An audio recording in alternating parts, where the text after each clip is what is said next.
So we're on Team Civilization here. We want to see the maniacs of Hamas be defeated. So we've seen news this morning that, quite honestly, I'm a little confused by, and I was hoping you could navigate it and help us understand, which is that Israel bombed Qatar, which houses a lot of Hamas officials. What happened here? And if I were to introduce just the skeptical question, will this potentially endanger America's own interests in the Middle East? So please, Ben, help me better understand the situation. I just spent time in Japan, and one of the things that kind of looms over Japan is that Japan, they engaged in an unconditional surrender, that they said, we're done. And they laid down their arms, obviously, after the 2 atomic bombs. Very controversial. People have mixed opinions on it. I certainly do. But that it is unconditional surrender. Is that what Israel is aiming for here? I suppose that is a question that I get a lot on campus. What does success look like? Because I think we could all agree a long war is not good for Israel, a long, drawn-out war, and we're coming towards 2 years in about a month, so it's been about 23 months. So what does ultimate success look like in the Gaza Strip? What other feedback or criticism would you have about this situation?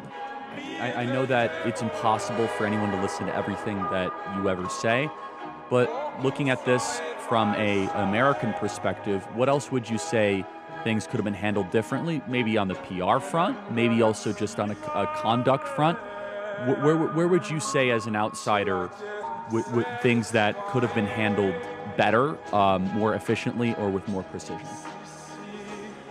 A claim I receive often, and we're starting our campus tour tomorrow, is that Israel is committing genocide. How do you respond to that, then? Ben Shapiro, author of Lions and Scavengers. We're going to get to that in a second. I have 1 or 2 other questions on Israel. I think it's very important for our audience to hear this, though, because there is an incessant campaign.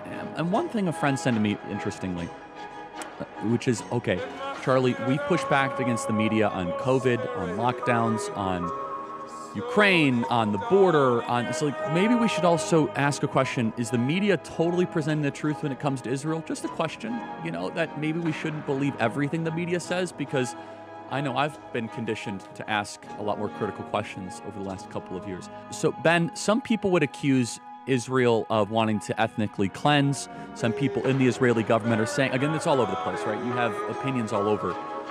In your opinion, what would a good outcome 5 years from now be, and how does one respond to the claims of ethnic cleansing?